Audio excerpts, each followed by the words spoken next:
قدرمندو مسلمانانو وړونو، دغه نن شپه چې د دې ته شب برات وایي، یا زموږ ته د پښتو په اصطلاح باندې و دې ته پنځلسی ورته ویل کېږي، د شعبان د میاشتې یا د برات پنځلسی چې خلک یې بولي. د دغه ورځې یا د دغه شپې کرامات چشتي په دې شپه کې پیښیږي چې شي، او بنده په دغه شپه کې باید څه وکړي. دا باید ستاسو په ذهن کې دا خبره شي چې په دې شپه کې څه پیښیږي، څه باید وکړو، کوم عمل باید وکړو. بسم الله الرحمن الرحيم.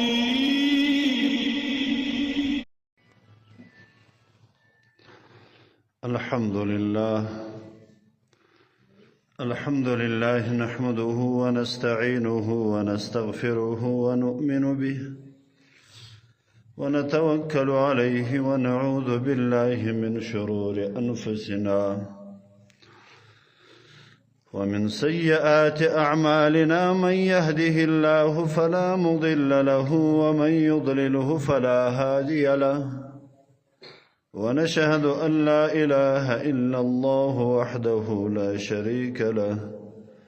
ونشهد أن سيدنا ومولانا محمدا عبده ورسوله. أما بعد، فأعوذ بالله من الشيطان الرجيم. بسم الله الرحمن الرحيم. حميم والكتاب المبين،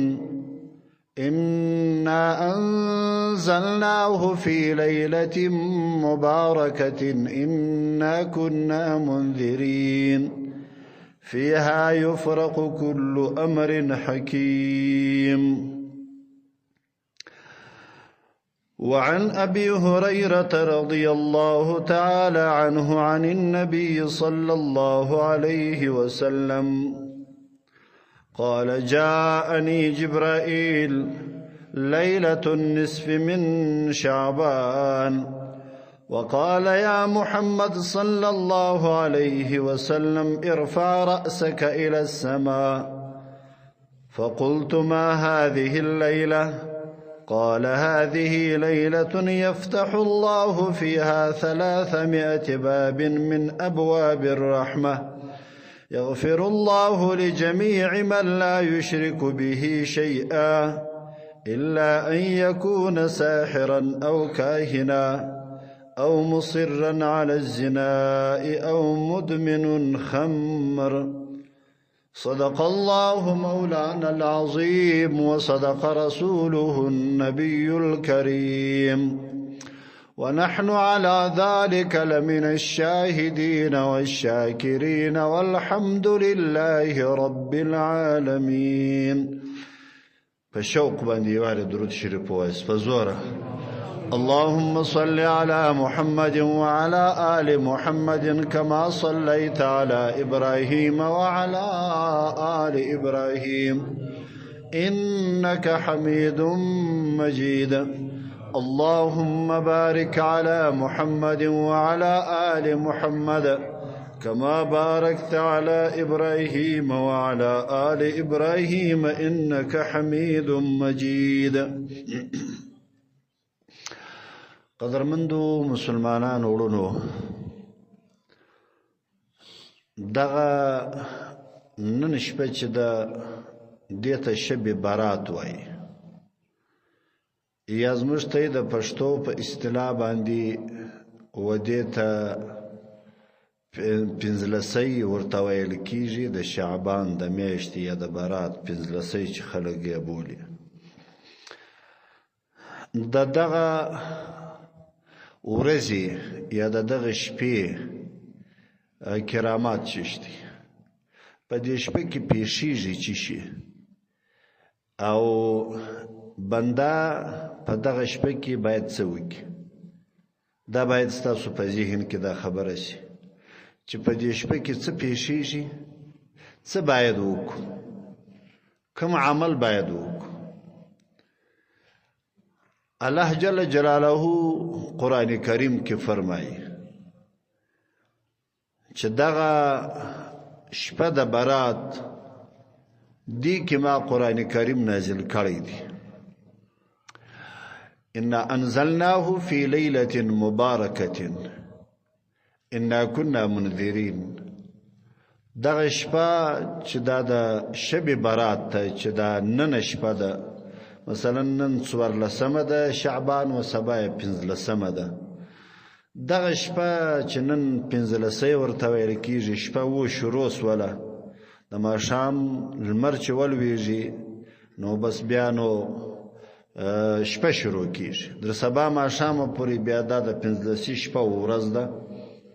نن شپه سبا ورځ در ماښامه پورې چې کله لمر لویږي، ځکه شپه مخکې ده ورځ په پسې ده. اول دنیا کې توره شپه وه، لمر نه و، بیا چې کله لمر پیدا سو ورځ شروع سوله. نو دغه شپه چې ده دا د 15 شپه چې ورته ویل کېږي، په دې شپه باندې الله جل جلاله دا فرمایي چې ما قرآن کریم نازل کړی دی. دې کې مختلف روایات راځي. یو روایت دا وایي چې دا د لوح محفوظ څخه و اول اسمان ته چې کله رالی دا شپه د شب برات و. دا لوح محفوظ چې الله جل جلاله کوم ځای کې دی ساتلی و، دی محفوظ و، دا هغه ځای څخه ټول قرآن کریم یو وارې را شوسو اول اسمان ته. په اول اسمان کې کښېښول سو. بیا چې کله جناب رسول الله صلی الله علیه وسلم کله چې پیغمبر کېدی، د اول اسمان څخه به بیا لږ آیاتونه بیا و پیغمبر علیه الصلاة والسلام ته راکړله د اول اسمان څخه. روایت داسې وایي او فیها یفرق کل امر حکیم. دغه شپه چې ده چې دا نن شپه ده، په دې کې هر امر الله جل جلاله ویشي، تقسیم کیږي. دا شپه د تقسیم ده، د انسانانو د ژوند د زندګۍ د راتلونکي وخت د دې شپې په برکت باندې الله جل جلاله د ټوله دنیا نظام تقسیموي، د ټول انسانیت نظام هغه تقسیموي. که ستا دی، که زما دی، که دابل دی، که دابل دی، که هر څوک دی، که په مشرق کې وسیږي، که په مغرب کې وسیږي، که په جنوب کې وي، که په شمال کې وي، هر ځای چې انسان وسیږي د انسانانو تقسیم د اعمالو په دغه شپه باندې کېږي. ستا اعمالم ویشي، زماله هم چې راتلونکي کال در دغه شپې پورې ته به دا عمل کوې، ستا سره به داسې کول کېږي، ته به داسې کوې، ستا به بچی پیدا کېږي، ستا به لور پیدا کېږي، ستا به زوی پیدا کېږي، ته به حج له راځي، ته به عمرې له راځي، ستا په رزق کې به کمی راځي، ستا په رزق کې به فراخي راځي، تا ته به الله جل جلاله یو مشکل مخته راولي، تا به الله د مشکل خلاصوي. دا شپه د دغه اعمالو دپاره ده. صرف به خلاصو که نه؟ دغه شپه باندې د انسانانو اعمال ویشل کیږي، چې څه د انسان سره پر روان کال کې کیږي دا نن شپه ده. حسن بصری، امام حسن بصری رحمه الله، دا یو لوی تابعی و، د صحابه و بعد تابعین دي، دا یو لوی تابعی و، صحابه یې ډېر لیدلی و، ډېر روایات د صحابه څخه را نقل کړي دي. زموږ په کتابو کې ډېر روایات د دسته. امام حسن بصری رحمه الله با په دغه شپه باندې و الله جل جلاله ته خواست کاوي، ولی الله تخشره خبرې چې دا شپه دا نن دغه ته تقسیم د اعمالو د انسانانو کې، د چا رزق ور پراخه کوي، د چاله رزق ور تنګوي، چاته اولاد ورکوي چاته اولاد نه ورکوي چاته مشکلات پیدا کوي چاته مشکلات نه پیدا کوي یا الله زما اعمال خو تا ته معلوم دي زه ستا څخه بخښه غواړم مغفرت غواړم الله در روان کاله پورې الله ما او شیطان مه سره یو ځای کوه زما د اعمالو خوړونکي چې نیک اعمال د مابین زره سوړي الله دا زما سره مه یو ځای کوه دا دعا به کوه حضرت علی رضی الله تعالی عنه چې بکله دا شپه سواله د بدن به ټول په رب باندې و ټول بدن به کفیدی ټول بدن به لړزیدی د باندې براوت و اسمان ته به وکتل ول اے د اسمان مالکه اے د عرش او د فرش مالکه اے د انسانانو د پیرانانو مالکه د علی رضی الله عنه سره بڅوک دا د صحابه وژوندو هغه دومره په بیره باندې دومره په وهم باندې داسې په لړزیدلې صورت کې به و دعا کوله و الله جل جلاله ته چې یا الله د حضرت علی رضی الله عنه سره بڅوک عزیزانو دا نن شپه دا ډیره خوندوره او بهترین شپه ده الله جل جلاله دې زموږ تاسو ټول اعمال قبول کړي پیغمبر صلی الله علیه وسلم ته صحابه رااله پښتنه ورڅخه کوي چې اې د الله پیغمبره په دغه شپه باندې خلک روژې نیسي او دا شپه کې خلک نیک اعمال کوي دا شپه خلک په ویشه باندې په عبادت کې تیروي او ته په خپل باندې په دې ورځ باندې د پنځلسي ستا روژه په خوله باندې وي دا څه وجه ده پیغمبر صلی الله علیه وسلم ورته ویل والملائکه د انسان اعمال په دې شپه کې و الله ته پیښوي د هر انسان د هر بنده اعمال الله ته پیښیش نو شدا د چې زما اعمال و الله ته په روژه او په عبادت کې وي پیغمبر صلی الله علیه وسلم د صحابه ته فرمایي و شدا د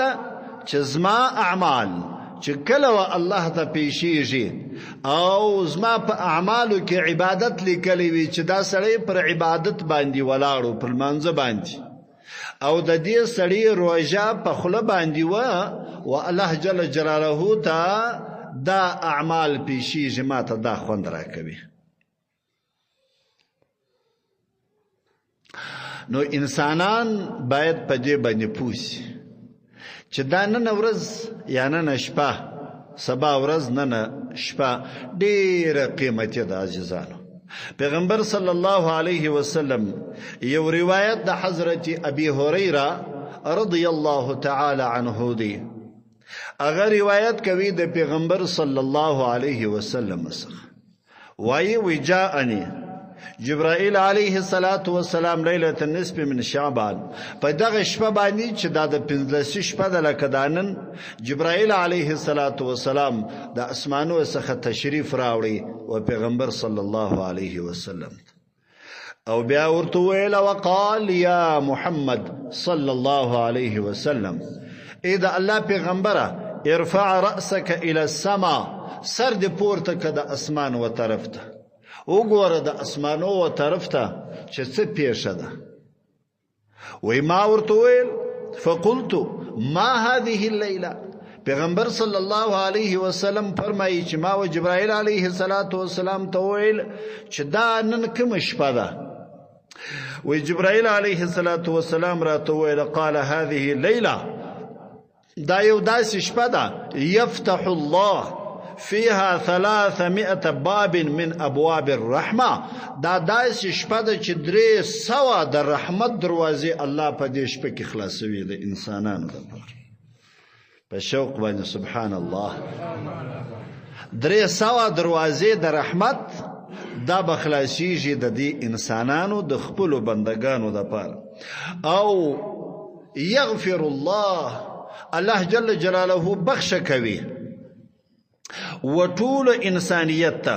جميع من لا يشرك به شيئا ټول هغه انسانانو ته چې د الله سره شریک نه نیولي واغه ټول انسانانو ته الله جل جلاله مغفرت کوي الله بخښ ورته کوي چې څو د الله جل جلاله سره شریک نه نیولي دا یو کې د الله سره شریک نیولي وو هغه ته الله بخښ نه کوي که څه هم هر څوک وي الله جل جلاله بخښ نه ورته کوي دا یو دویم ساحر او کاهن ته چې جادوګر وي جادو کوي په انسانانو باندې سحر کوي په انسانانو باندې و دې ته په دغه شپه باندې الله جل جلاله مغفرت نه کوي بخښ نه ورته کوي دا دوه قسم دا دوه ډلې یو هغه چې د الله سره شریک نیولې وي واغه ته الله بخښ نه کوي دویم چې کاهن ساحر جادوګر وي په انسانانو باندې جادو کوي په میړو په ماینه باندې جادو کوي انسانان سره جلا کوي نر او ښځه سره جلا کوي په کور کې اختلاف راولي په قریبانو کې اختلاف جنگ او جګړې راولي و دغه انسانانو ته الله جل جلاله بخښ نه کوي دا دوه او دریم او مصرا علی الزنا دریم هغه څوک چې هغه همیشه زناکار وي الله دې مو وساتي و دې ته الله جل جلاله بخښ نه کوي په دې شپه ګوره حالانکه و ټول انسانانو ته الله بخښ کوي ټول انسانیت ته لیکن خدغه ډلې جنوتلې دي چې دا مصرن علی الزنا چې هغه زناکار انسان وي الله جل جلاله بخښ نه ورته کوي الله دې مو وساتي او څلورمه ډله مدمن خمر چې هغه شراب خور وي چې همیشه شراب خوري و دې ته الله بخښ نه کوي دا څلور ډلې جنوتلې دي مشرک جنوتلې دي ساحر جنوتلې دي زناکار جنوتلې دي او شرابي جنوتلې دي دغه څلور ډلو ته الله جل جلاله بخښ نه کوي او پنځمه لا یو بل ډله هم ورسره سته چې بعضو روایاتو ذکر کړی ده د مور پلار ازاری ته هم الله په دې شپه باندې بخښ نه کوي الله دې مو وساتي دا داسې شپه د عاجزانو چې ټول انسانیت ته الله جل جلاله بخښ کوي او بل روایت کې داسې راځي پیغمبر صلی الله علیه وسلم دا فرمایي اذا كانت ليلة النصف من شعبان فقوموا ليلها وصوموا نهارها وچ کله شپه د شعبان در بندراله ای خلقو تاسو د شپې عبادت کوئ د ورځې روزه ونیسئ دا سنت طریقه ده واجب نه ده فرض نه ده چې سړی به خامخا روزه نیسي د شپې عبادت کول دا هم نفلی عبادت دی دا هم واجب نه دی چې انسان پر ځان باندې واجب کی چې خامخا به کوم لازم دا نه دی خو کې چیرې انسان وکي الله به ډیر ثواب دی انسان ته ورکي کې د ورځې روزه ونیول الله به ډیر ثواب ورکي که چا نه ونیول هغه د خپل کار دی خو پیغمبر صلی الله علیه وسلم به دا فرمایله چې قوموا لیلها وصوموا نهارها ای خلقو تاسو د شپې عبادت کوئ د شپې ټوله شپه تاسو په عبادت باندې تیره کوئ او د ورځې بیا و الله جل جلاله ته روژه ونیسئ او بیا به ویلم پیغمبر صلی الله علیه وسلم چې قال الله تعالی الله جل جلاله ما ته فرمایله پیغمبر علیه الصلاة والسلام دا فرمایي فإن الله تعالى يقول ألا من مستغفر فأغفر له ألا من مبتلى فأعافيه ألا من مسترزق فأرزقه وی آواز کیج دا الله جل جلاله لطرف سخا یو آواز وسی یو داسی آواز وسی چې انسانانو پیرانانی نا آوری خو تعبیر پیغمبر علیه الصلاة والسلام مشت داغ آواز دا الله جل جلاله بلا کیف کوي هغه معلوم ندی چې دا الله آواز به څومره شایسته وي الله دې په مشتاسی واوري چې کله ورځ د قیامت سي بیا به الله جل جلاله په دغه ټولو انسانانو باندې خپل आवाज اوري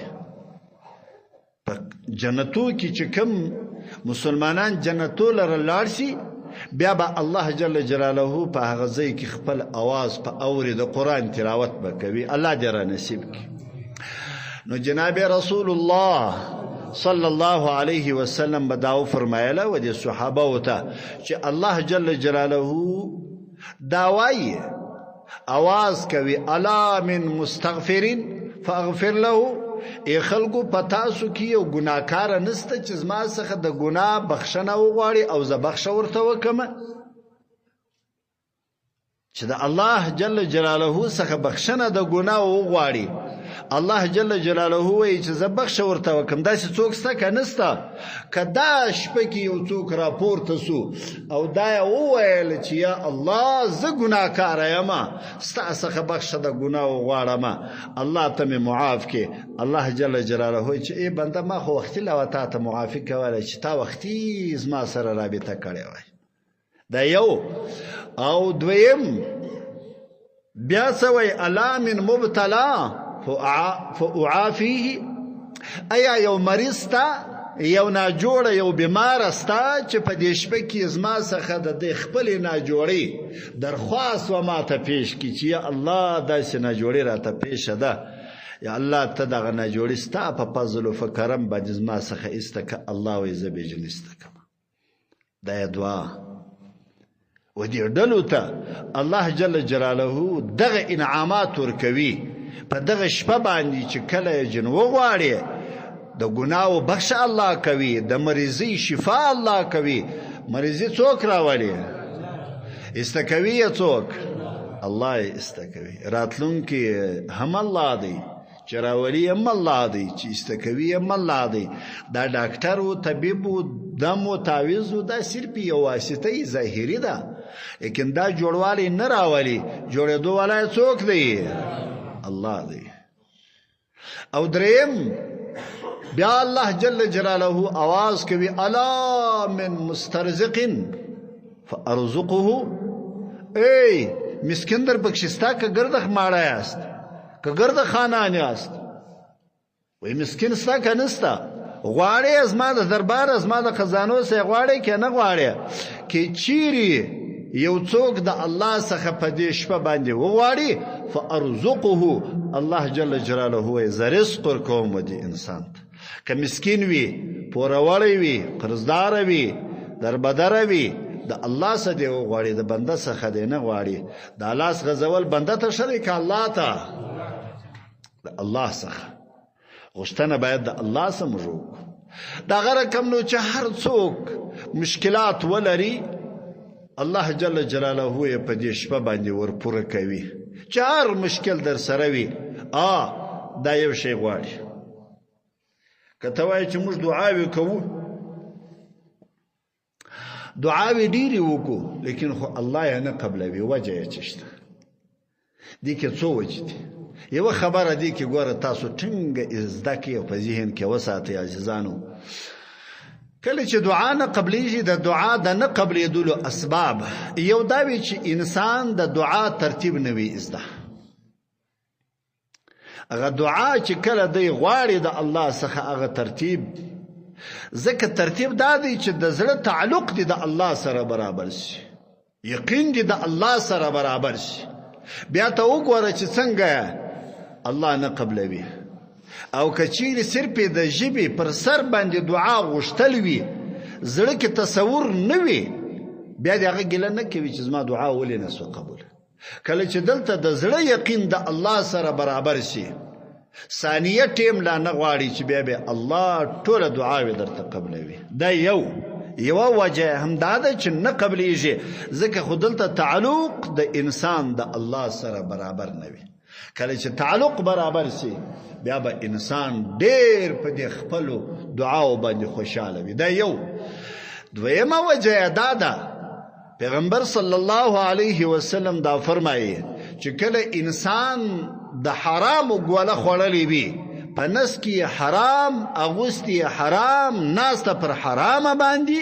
د دې انسان دعا الله نه قبلوي. چې ګوله دې د حرام وي او ناست پر حرام هم ځکه باندې اغوستې جامه دې حرامه وي، خوراک او څښاک دې په حرامه باندې وي، بیا د دعا غوښتنه د خدای څخه مه غواړه، د قبلېدو خواست بیا د خدای څخه مه کوه. ګواله حلاله که، چې کله دې ګواله حلاله کړله فوراً به ستا عبادت هم الله قبلوي، دعا به دې هم الله قبلوي. دا یې دعا. درېیمه وجه یې دا ده، درېیمه هغه دا ده چې کله کله ودي انسان ته الله جل جلاله دا دعا دنیا کې نه کې قبوله، په هغه فوراً چې دی یې غواړي په هغه ګړي باندې دعا نسي قبوله، چې هغه دی په هغه ګړي باندې غواړي، هغه کوم شی د الله څخه غواړي هغه شی الله نه کوي ور، لیکن خو د یو لوی مصیبت مخه ونیول شي. د انسان ته لوی مصیبت را روان، لوی غم را روان وي، د دعا غواړي. مثلا مثال زه درته درکوم، یو سړی دا دعا کوي چې الله زما کاروبار را برابر که، الله زما تجارت را برابر که، الله زما دکانداری را برابر که، الله دا قرض می ادا که، دا پور می ادا که. کنه د دنیا خواست کوي د الله څخه،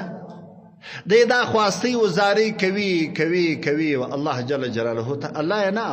اوري، لیکن خدا د دعا الله نه قبلوي. معنا د پور نه ادا کیږي، په دغه مشکلاتو کې وي، په دغه تکالیفو کې وي، د دغه په وجه باندې الله جل جلاله ورته فرمایي چې ګوره یو دا شی دی چې تا ته زه رزق نکم در، پیسې نکم در، تجارت کې دی برکت نشره، په دغه مشکلاتو کې وي. یو دا دی چې ستا مخکې آینده کې کال بعد، یو میاشت بعد، یو نیمه میاشت بعد یو لوی مصیبت غم تا ته راځي، ستا زوی مري، لیکن خو ستا زوی د مرګه بچاوم، تا باندې اکسیډنټ کېدی، اکسیډنټ درته راکړي، د ابلیج مرض در باندې راکړي، یو بله بلا پر تا باندې راکړل، خو د دغه دعا په برکت می هغه مصیبت ستا څخه ایسته کوي. انسان به دې څه خبر دی؟ نو دا به شي که به هغه شي؟ نو هغه چې هغه مصیبت دی، هغه مصیبت چې د انسان ایسته سي هغه بیا ډیر بهتره دی تر دغه دعا چې دی غواړي د الله څخه. کله کله چې دا دعا نسی قبوله، هغه په دې وجه باندې نسی قبوله چې هغه انسان دا فکر کوي چې ماته دی الله و ماته دنیا راکي، لیکن الله وی د دنیا پر ځای دا لوی مصیبت ستاسو ایسته کوم، دا لوی غم ستاسو ایسته کوم. کله دا درېمه څلورمه وجه دا کېدلی شي، زموږ کتابو چې ذکر کړی ده چې کله د انسان دعا دنیا کې نه قبلیږي، دا آخرت ته یو ذخیره جوړه شي. دنیا کې الله و تا ته هیڅ شی نه کې در، په دغه تکلیفو کې اخته یې، په دغه غمو کې اخته یې، دغه خیرن پیرن، دغه مسکین، دغه ببرسر پله ګرځه کنه، لیکن خو جنت کې الله بیا دومره نعمتونه درته ایښوي، د دغه دعا برکت بیا هلته وي. خو الله دې زموږ دعاوې قبولې کړي. عزیزانو بس دغه خبرې وي، یو څو خبرې ستاسو ټیم مې واخیستی. الله دې د عمل کولو توفیق راکړي. تاسو کوشش ته دې وکړئ چې نن بچانو ته هم دا توصیه وکړئ. او یوه خبره بله درته کومه، دا زموږ د پښتنو خو نو یو سنت کار وي، یو رواج وي. دا رواج در دې سنت کار افضله بولي، و هغه سنت کار ته دوی دومره اهمیت نه ورکوي لکه رواج ته. رواج ګسل کې فرض ګڼي، پو دا به زه چیر، دا رواج دی. هغه دا رواج دی چې دا زموږ ته په پښتنو کې وایي اوه خواړه پاخه کړي. اورېدلی به مې که مو نه دي اورېدلی، کړي به مو مې. کله کله بیا دغه سپین سرې بیا مالدې هم پخې کې ښه بره پر واچي، وایي دا د بیبي فاطمې رضی الله عنه بیبي دستي چې ورته بیا نو در کور لاندې هم کښېږدي، وایي بیبي راځي بیا لاس چمبه پکښې وایي. بیبي په مدینه کې پرته ده، دا غذا یې څخه راځي. نو زما ستا پښتوناباد نو د چا پر کور به ورشي؟ تاسو فکر وکړئ، زما کور ته به راشي، د ګل اکا کور ته به ورشي، دا بل سپین سرې، دا خو نو ستړی کېږي، نو د چا په باد دا سوچونه او فکرونه دا زموږ د سپین سرو پنډل بیانو، دا وژغونجنو په دې کې چې دا کوم خبرې دا به پر غوږو باندې نه نیسو. واورېدله که نه؟ بیبي دستي نسته په اسلام کې، رواجي شی دی دا. وخواړه په اسلام کې نسته، دا صرف یو رواجي شی دی. پیغمبر علیه الصلاة والسلام څه فرمایي په دې ځای کې؟ تاسو خبره زده کړئ. پیغمبر علیه الصلاة والسلام دا فرمایي، وایي په دې شپه کې په رزق کې یو څه زیاتې وکړه. څه معنا ده؟ چې پخوا دې 1 کیلو غوښه راوړله، په دې شپه 1.5 کیلو راوړه کور ته. پخوا دې یو شی کور ته پخاوي، نن وریجې هم ورسره پخې کړه، سرم په خلاصو کنه. دغه ته اضافه کېدل. ولی وې په دې شپه کې چې ته دا سالن زیات پوخ کې، الله به دې رزق هلته زیات ولیکي. در روان کاله پورې و بیا ستا په رزق کې اضافه وانه. دا اوه خواړه په اسلام کې نسته چې خامخا به اوه خواړه پخې، نو بیا به ته و جنت لرځې. که دې اوه خواړه نه و پخ کړي، بیا به نو د جنت پر غاړه باندې ناستې زارې و نانواتې به دي که نه. نه دا په اسلام کې دا خبره نسته عزیزانو. اسلام خو یو سپېڅلی دین دی، یو ښایسته دین دی چې د الله پیغمبر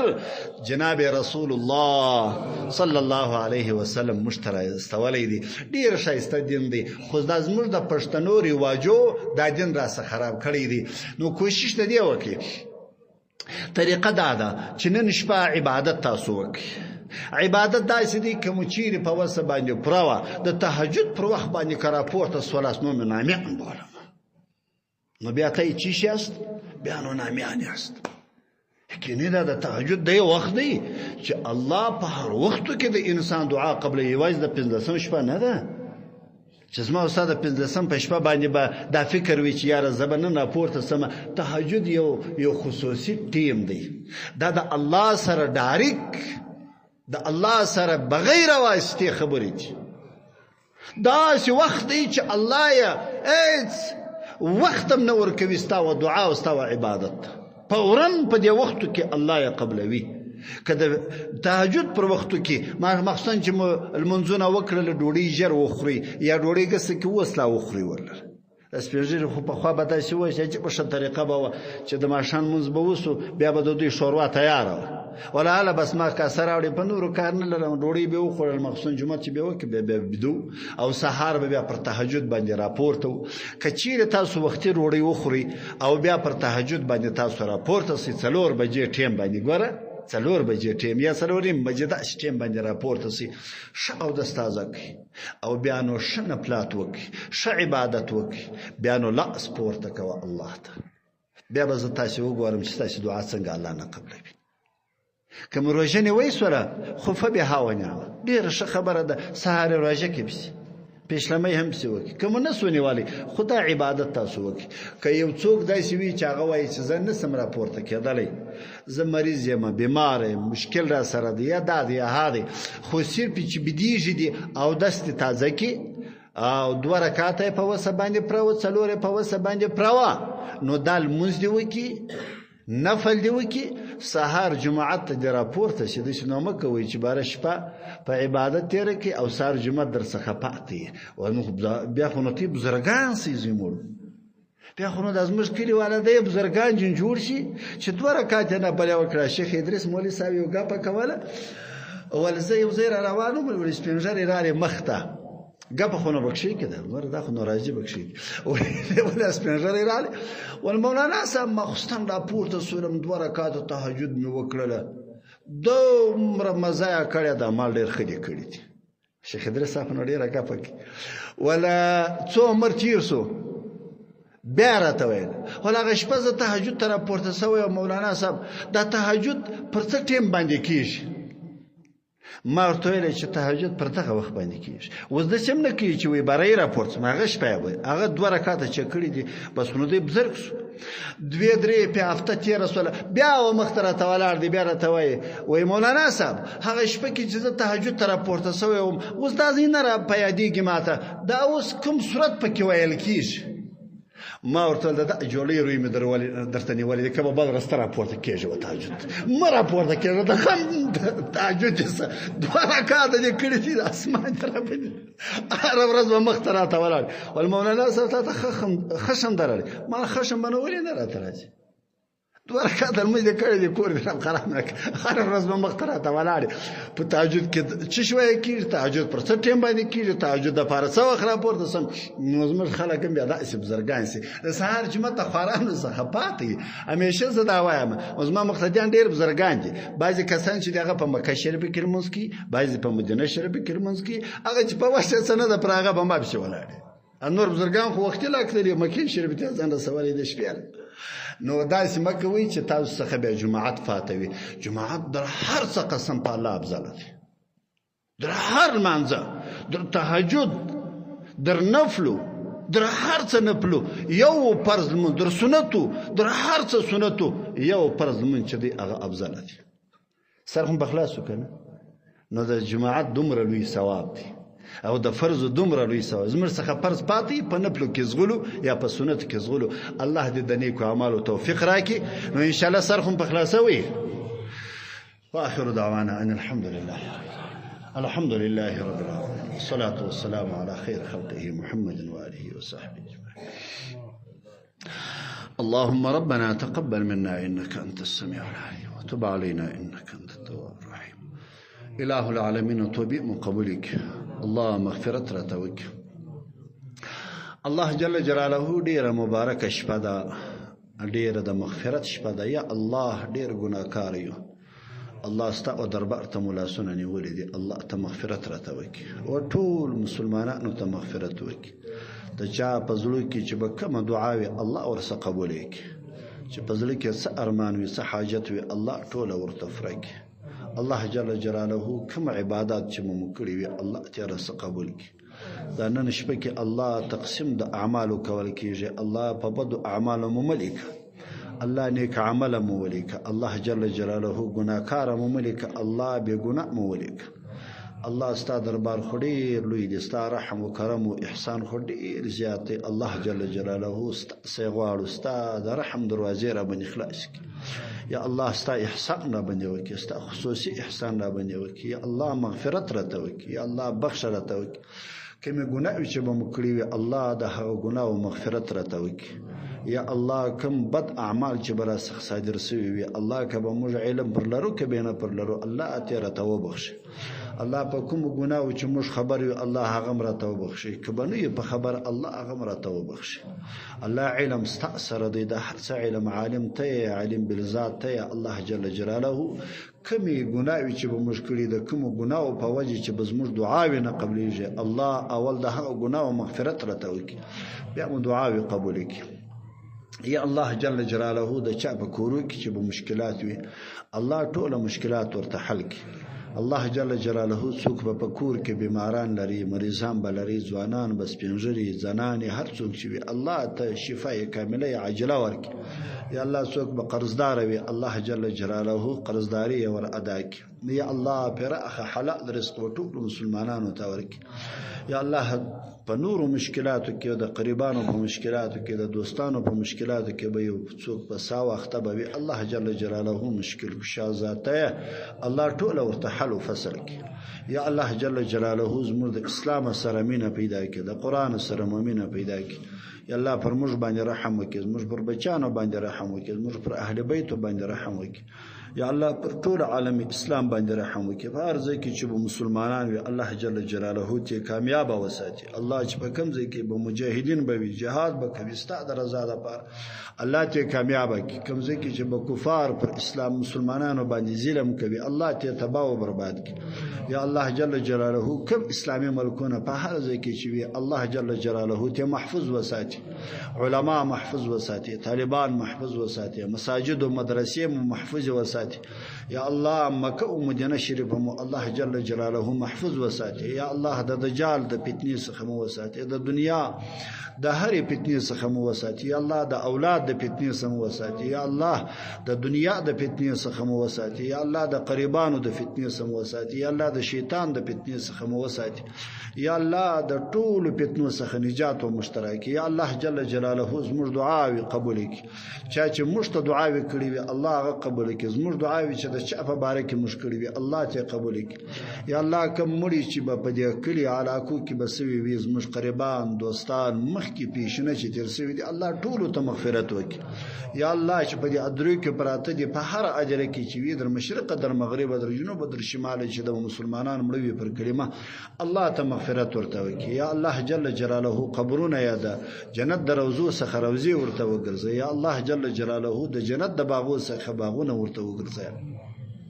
یا الله اخر خاتمه مو پر ایمان باندې کی یا الله جل جلاله اخر خاتمه مو پر ایمان او پر دې کلمه چې لا اله الا الله محمد رسول الله برحمت